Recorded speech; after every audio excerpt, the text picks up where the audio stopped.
بسم الله الرحمن الرحيم إن الحمد لله نحمده ونستعينه ونستغفره ونعوذ بالله من شرور أنفسنا ومن سيئات أعمالنا من يهده الله فلا مضل له ومن يضلل فلا هادي له وأشهد أن لا إله إلا الله وحده لا شريك له وأشهد أن محمدا عبده ورسوله وبعد السلام عليكم ورحمة الله وبركاته.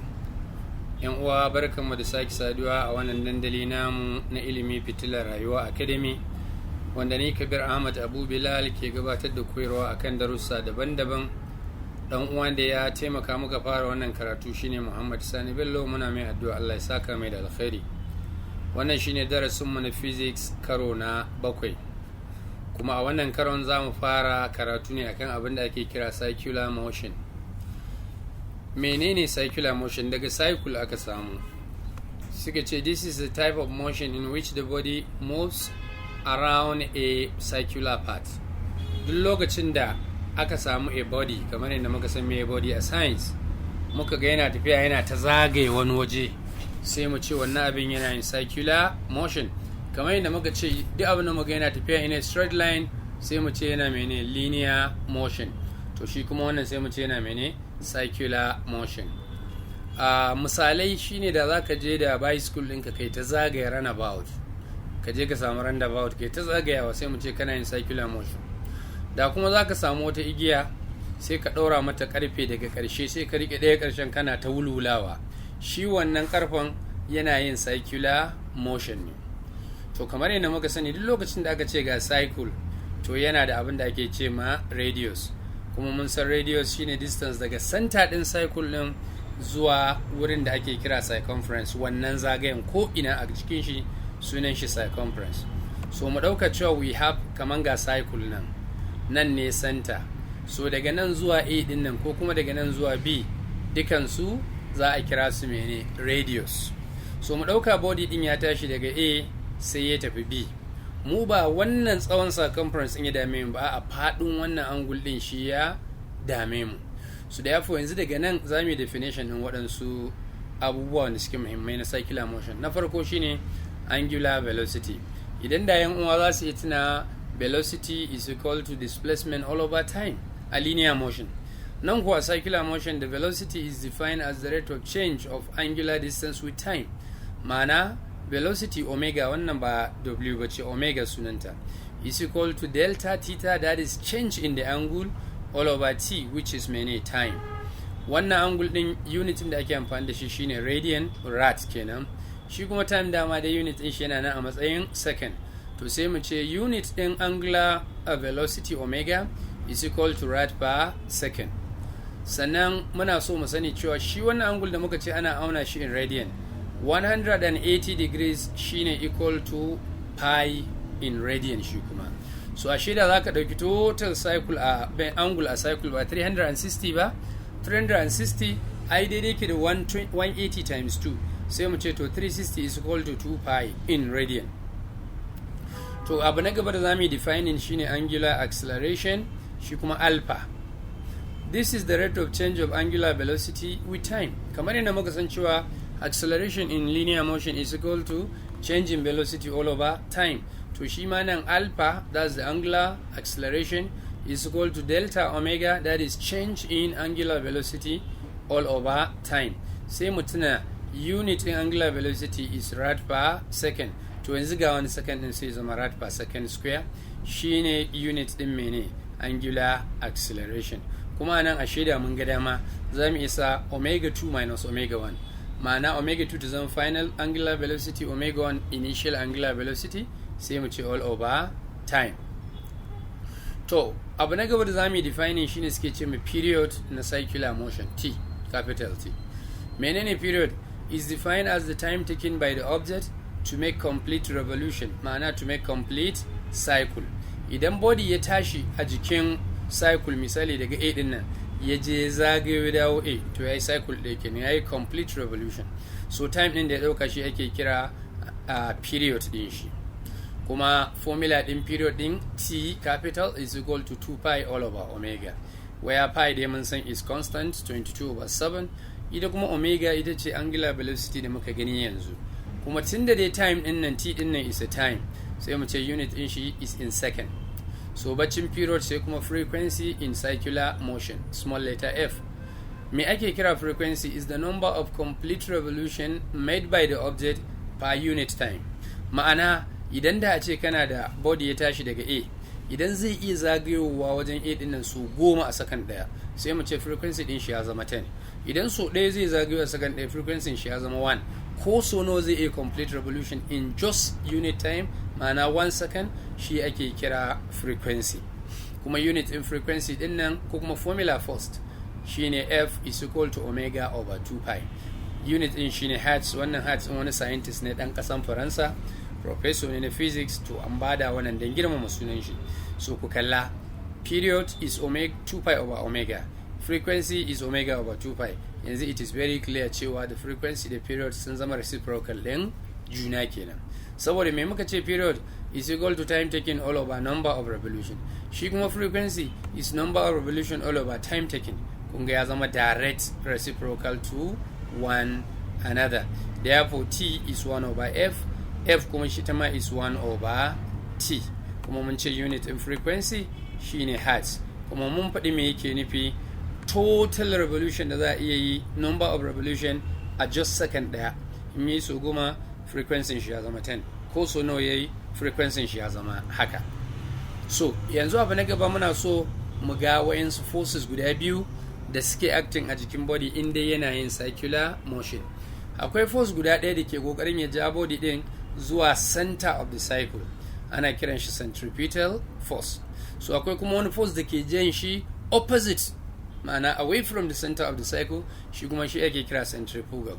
Wannan duk wanda ya san Newton's laws of motion zai ce okay, so wannan wanda ke ja cikin tsakiyar mu dauka shine action, wanda ke ja waje kuma shine reaction. Kuma mun san action and reaction are equal and opposite according to Newton's third law of motion. So therefore yanzu wa'annan two forces din nan, they are opposite, sannan kuma they are equal in magnitude. So menene centripetal force? Aga ce is the force that keeps object moving along a cycle and it is acting towards the center of the cycle. Shine force din da ke ja zuwa center. Ga formula da ake amfani da shi a yi calculating din centripetal force. F is equal to mv square all over r, where m is mass of the body, v is the linear velocity of the body, sannan kuma r is the radius of the body. So wani zai ce me yasa bai mai amfani da omega ba? So ba da daɗewa mu za mu zo mu ga relationship between v and omega. So therefore wannan force din mai ja tsakiya shine centripetal force and is equal to mv square over r. Opposite din shi kuma shine centrifugal, shi ma value din shi dai mv square over r ne. Bambancin kawai daya yana ja tsakiya kuma daya yana yin waje. Gashi centrifugal force we said is the force that keeps the object moving along the cycle and it is acting away from the center of the cycle. It is opposite to the centripetal force and also its formula is the centripetal force, mv square all over r, where m kamar inda muka ce mass ne, v velocity ne, r kuma radius of the cycle. The two forces are equal and opposite. To abu na gaba da zamu gani shine relationship between the linear velocity and angular velocity. Sai mu ce yanzu mu dauka cewa ga cycle din mu anan, mun san daga center zuwa a radius ne, daga center zuwa b ma dai radius ne. So idan ka taso daga a ka zo b kuma, wannan shine linear distance din shine s, amma mun ce a circular motion abin da muke so shine angular distance, which is theta din nan. To yanzu inda mutum zai tuna abin da ya koya na majoration a mathematics, mun san akwai abin da ake ce ma arc. Arc shine wannan distance din daga a zuwa b, which is part of the circumference in wannan cycle ne. Sai mu ce s is equal to theta over 360 times 2 pi r, formula kenan. Amma mun ce 180 degrees is equal to pi in rad. So therefore 360 degrees is equal to 2 pi in rad. Sai yanzu wannan ce to s din is theta, a maimakon ce over 360 ce over 2 pi times 2 pi r, wannan din kenan. So kun ga yanzu 2 pi za ta yi cancelling 2 pi, yanzu s dina ya zama theta din nan times r kawai. To sai in ce bari in yi dividing both side by time, ma'ana s din nan over time, shi ma theta r over time. Sai mu ce ai s is the linear distance over time, zai baka linear velocity v. Shi kuma theta over time shine angular velocity omega kenan. So ashe yanzu from here zan ce v, which is s over t, is equal to omega, which is theta over t times r. So ashe angular linear velocity v is equal to angular velocity times radius of the cycle. So therefore, ko da za mu koma wannan formulan tamu da muka ce force is equal to mv square over r, sai in je duk inda na ga v in sa omega r, kamar inda muka yi driving yanzu. To sai kuma energy of a body in circular motion. Duk lokacin da body yake tafiya yana da energy, kuma energy nan shi ake kira kinetic energy. Kuma formula din kinetic energy Ke is equal to a half mv square. Amma yanzu nan muka gani cewa v is equal to omega r. Ashe yanzu kinetic energy is equal to a half m, a maimakon v square sai zama omega r square, ma'ana omega square ita ma r square, where m is the mass, omega is the angular velocity, and r is the radius of the cycle. Wannan shine formula of the kinetic energy of anybody that is performing circular motion. To abu na gaba shine our corner. Muna so mai jawo hankalin yan uwanmu ne, shine muka ce attention.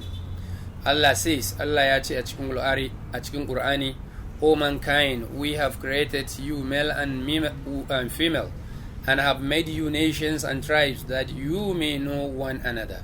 Lo, the most honorable of you in the sight of Allah is the best in conduct. Lo, Allah is all knower, all aware. Wannan aya a cikin larabcinta Allah yana cewa ya ayyuhan nas inna khalaqnakum min dhakarin wa untha waja'alnakum shu'uban wa qaba'ila lita'arafu inna akramakum 'inda Allahi atqakum inna Allaha alimun khabir. Ma'ana Allah ya ce ya halicce mu maza da mata, ya kuma mai da mu kabilu daban-daban. Dalilin da yasa haka kawai dan wane ya san wane ne, ba dan wai kabila kaza ko kuma mace ko namiji wani ya fi wajen Allah ba. Wanda ya fi wajen Allah, inda Allah ya ce shine atqakum, wanda ya fi ku jin tsoron Allah, best in conduct. Allah ya ce ku sani Allah shine mafi sanin komai, kuma shine mai bada labari akan komai. Sorry Max, ƙarin bayani. It is clear from the verse above that the best, that's the noblest people in the sight of Allah, are the best in conduct. Mutanen da suka fi daraja a wajen Allah su ne waɗanda suka fi kowa taqwa, suka fi kowa hali na kirki. Not the best in wealth possession, ba waɗanda suka fi kuɗi ba. Not the strongest in physical strength, ba wanda suka fi ƙarfi ba na fili da fili. Not in the highest in the position of power, ba kuma wanda suke wani mukamai na iko a cewa ne ya fi wani ba. Not the most popular or notorious in society, ba mutumin da ya fi suna na arziki ko kuma suna na tsiya a cikin gari, bai fi kowa a wajen Allah ba. So we must fear Allah and live our life with good conduct. Dole mu ji tsoron Allah, mu zama muna da takawa, mu yi rayuwa mai kyau, for us to prosper in this world and the hereafter. In dai muna so mu ci nasara a duniyan nan da lahira, to dole mu gane cewa takawa din nan ita ce ke ba da nasara a wajen Allah. Ya Allah ka taimake mu mu zama cikin wa'anda za su zama a din nan.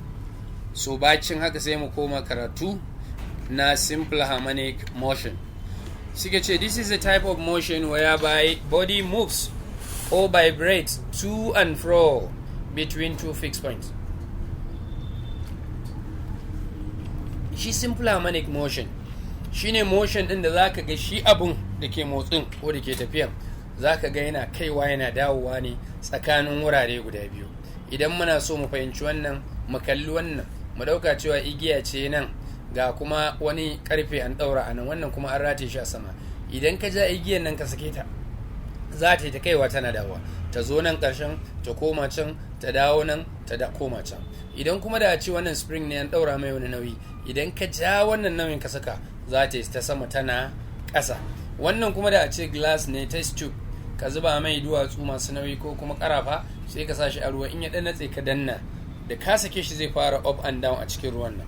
So duk wani body da ke executing wannan to and fro movement tsakanin two fixed points shi ake kira yana simple harmonic motion. So amma an ba da definition aka ce simple harmonic motion is defined as the motion of a body where the acceleration is always directed toward a fixed point and is directly proportional to the distance of that fixed point from the equilibrium position. Abinda ake cewa anan shine shi a simple harmonic motion ne wanda acceleration ƙara gudu na shi body din ko da yaushe yana nufar wani point guda ɗaya ne. Mu kalli nan wajen, idan da ya ce body dina ya zo nan, idan ya zo nan dole ya tsaya cak saboda zai dawo, to lokacin da yake dawowa zai ta ƙara gudu ya ta ƙara gudu ya ta ƙara gudu har ya zo nan, a nan ne yake da highest gudun shi. To kun ga za mu ce ashe acceleration is directed toward this point. Yana wuce nan kuma sai gudun shi ya fara raguwa. Me yasa? Saboda muna so in ya zo nan dole ya tsaya. So therefore simple harmonic motion acceleration is directed toward a fixed point. Kuma suka ce is proportional to that fixed point, distance to that fixed point. Ma'ana duk lokacin da distance daga nan zuwa nan inda muke da maximum velocity, maximum acceleration ya karu, shi ma acceleration din karuwa zai. To abu na gaba sai muga features, ma'ana sifofi na shi simple harmonic motion. Sifa ta farko muka ce acceleration in simple harmonic motion is directed toward a fixed point. Abinda ne bayani yanzu nan kenan. Na ce da ya taso daga nan zai ta ƙara gudu har ya zo nan maximum gudu kenan. Haka ma an ya taso daga nan zai ta ƙara gudu, nan ne maximum. Na biyu, haka ce da acceleration is proportional to the distance of that fixed point. Ma'ana idan wannan distance din zuwa nan ya ƙaru, shi ma acceleration zai ƙaru, shi ma yanzu ne bayanin din shi. Sai aka ce at maximum in either direction, nan ne maximum, nan ne maximum. Aka ce kowane maximum nan idan ka je wajen shi from the equilibrium, nan tsakiyan shi ne equilibrium. The speed is equal to 0. Nan sai ya tsaya check. Therefore speed is equal to 0. Nan ma speed will be equal to 0. Dalili shine da body din yana so ya canza direction, to sai ya tsaya sannan zai canza direction. Sannan at equilibrium a nan tsakiyar kenan of simple harmonic motion, the displacement of the body is equal to 0. Me displacement? Distance in a given direction. Idan yana nan dama nan ne wajen tsayo shi.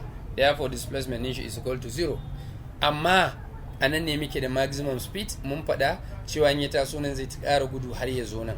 Da ya zo nan maximum gudu sai fara ragewa don ya tsaya a nan wajen. Sai muka ce as the body moves away from the equilibrium, its speed decreases. Maganan da na faɗa kenan. Da ya wuce nan yayi nan ko kuma yayi nan, gudu na ragewa. Dalili muna so in ya zo nan ya tsaya, in ya zo nan ya tsaya. To abu na gaba shine amplitude. Menene ake ce ma amplitude? Suka ce this is the maximum distance, that is maximum displacement on either side of the equilibrium of the oscillation of a body in simple harmonic motion. Distance daga nan zuwa nan ko kuma daga nan zuwa nan duk ɗaya ne, kuma su ake kira amplitude. Maximum displacement from equilibrium to maximum in either direction. To sai aka ce kamar yadda aka faɗa a sama, the speed of the body at the maximum point is equal to 0. Ma'ana idan ya zo nan ko ya zo nan, speed in shi zai zama 0 dan zai tsaya dan ya canza direction. So amma a nan wajen ne muke da highest displacement, maximum displacement. So therefore idan yana da maximum displacement a nan wajen, to za mu zo mu ga menene potential energy din shi. Amma idan ya dawo tsakiya kuma mun ce nan ne muke da maximum speed amma displacement is equal to 0. So idan yana da maximum speed, menene muke da shi a nan wajen in terms of energy? To su ne za mu gani yanzu. Sai muka ce to duk lokacin da body ya zo nan wajen, velocity is equal to 0, therefore kinetic energy din shi zai zama equal to 0, because kinetic energy is equal to a half mv square. So therefore tunda v is equal to 0, then kinetic energy is 0 here and it is also 0 here. But anan ne nake da highest displacement da ya samu, dan yana nan ga level din shi nan, da ya dawo nan ga level, difference din nan shine maximum height. To sai in ce anan ne nake da maximum potential energy, which is mgh. To anan nake da highest h, therefore highest potential energy, 0 kinetic energy. Nan ma haka, highest potential energy, 0 kinetic energy. Amma idan muka dawo nan, h din shi is equal to 0, therefore the potential energy is equal to 0, amma speed is maximum here, so ina da maximum kinetic energy. So amma in ka zo tsakanin end da equilibrium, a wajen kana da displacement duk da bai kai wancan maximum ba, kana da velocity duk da shi ma bai kai maximum ba. To a nan ne za ka samu combination of potential energy and kinetic energy. To sai kuma calculation na velocity of a body idan yana yin simple harmonic motion. Mun riga mun gani a circular motion kuma the same formula ce cewa v is equal to omega r, where omega is the angular velocity and r is the what radius of the cycle a can, nan kuma r din is the amplitude of the motion na simple harmonic motion. So wannan formula ana aiki da ita ne when the body is here at equilibrium, amma da ya wuce equilibrium yana tsakanin equilibrium and maximum, to a nan ne shi kuma velocity zai canza ya zama haka cewa v is equal to omega square root of r square minus y square, where r is the mene amplitude, ita kuma y din nan muna kiranta displacement, ma'ana distance din da aka ci daga nan zuwa inda yake tunda bai kai maximum ba, so wannan distance zuwa nan shi ake kira omega. So therefore this is the formula for calculating the velocity at any other point, amma wannan shine mene when it is at equilibrium. So da a ce za mu ce body din yana nan in equilibrium, for instance yana nan, therefore za ka ga a wajen y dinka is equal to 0. So idan y ta zama 0 kaga kana da v equal to omega square root of mene r square, da square root za su mutu sai baka mene v equal to omega r, a nan ne muke da maximum. Therefore wannan formula is a special case ta wannan kenan. So abu na gaba kuma sai acceleration of body that is doing simple harmonic motion. Acceleration A is given by minus omega square r, where omega square ita ce angular velocity, omega din kenan, r kuma ita ce mene amplitude. In circular motion r ita ce radius, in simple harmonic motion ita ce mene amplitude.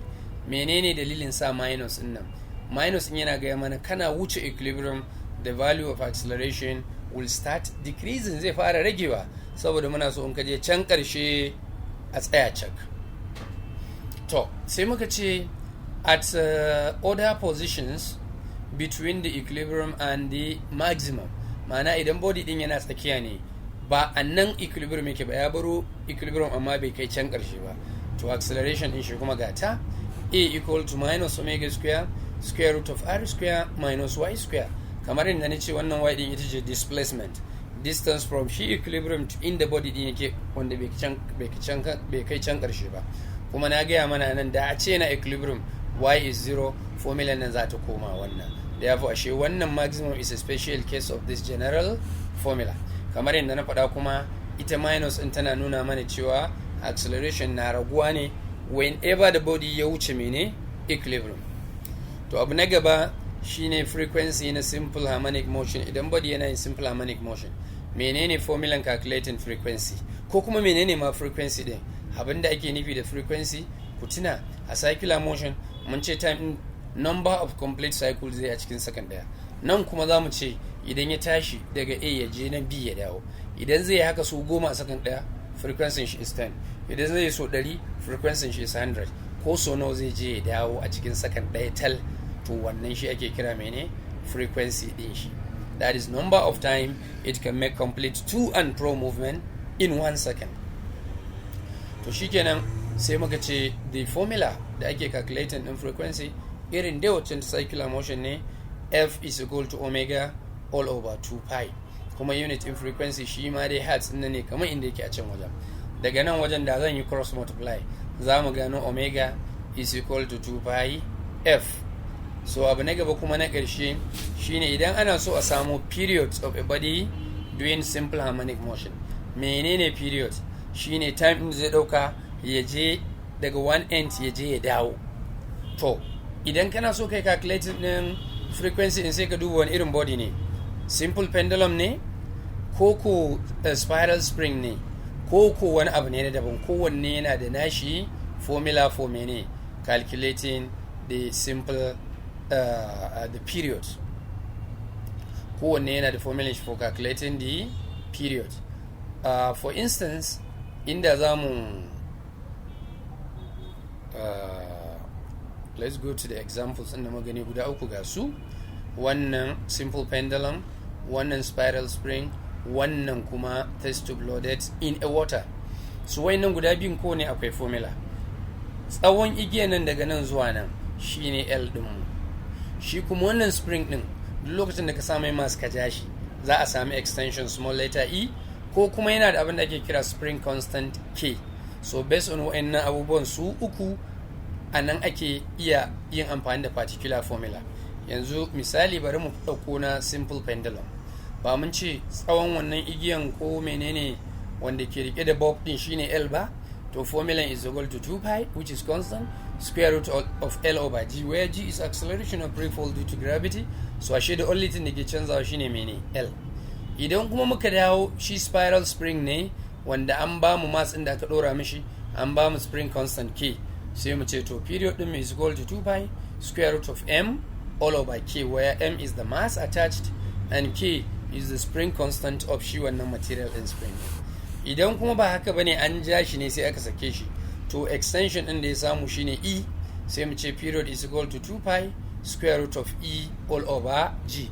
So wayannan formuloli guda uku for 3 different cases.